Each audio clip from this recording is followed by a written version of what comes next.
এখন পর্যন্ত আপনাদের সাথে অনেক রকমের কাবাবের রেসিপি অথবা টিকিয়া রেসিপি শেয়ার করেছি।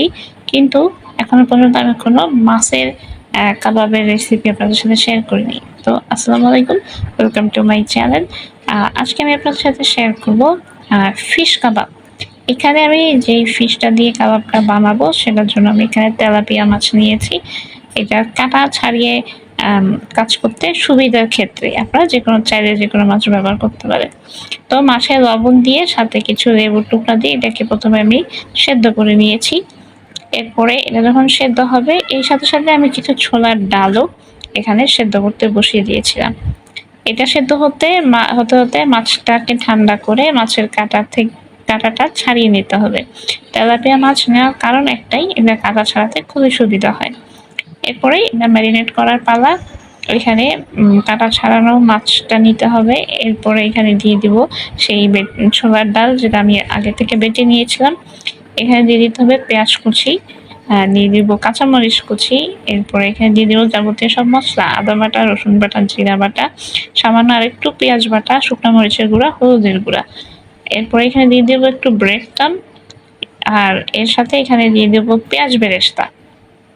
আপনাদের কাবাব মানে গরুর মাংসের কাবাবগুলো বানাতে যা যা লাগে এখানে ঠিক সেই সব কিছুই আমরা ব্যবহার করেছি।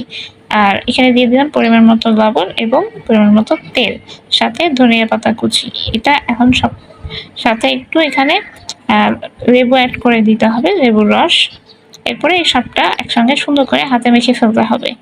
সুন্দর করে এটাকে ম্যারিনেট করে মেখে নিয়ে এটাকে কাবাবের মতো একটা কাবাব যেভাবে তৈরি করে ওইভাবেই তৈরি করে নিতে হবে হাত দিয়ে।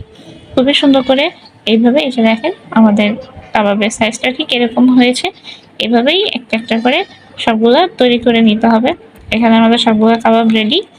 এখানে আমি একটা ডিম ফেটে নিব ভাজার জন্য। এই কাবাবটা আমি শুধু ডিমের ভিতরে ডিপ করে নিয়েই ভাজবো। এখানে কড়াইতে তেল গরম করে নিতে হবে। তেলটা সম্পূর্ণ গরম হয়ে গেলে এরপরে ডিমের ভিতরে এটাকে ডিপ করে একটা একটা করে এটাকে ভেজে ফেলুন। তেলটা গরমের সময় চুলার হিটটা হাই হিটে রেখে তেলটা গরম করে নেবেন। এরপরে চুলার হিটটা মিডিয়াম আছে এনে এরপর এগুলাকে ফ্রাই করতে হবে। এটাকে এবার সুন্দর করে একটা একটা করে উল্টে পাল্টে ফ্রাই করে নিতে হবে।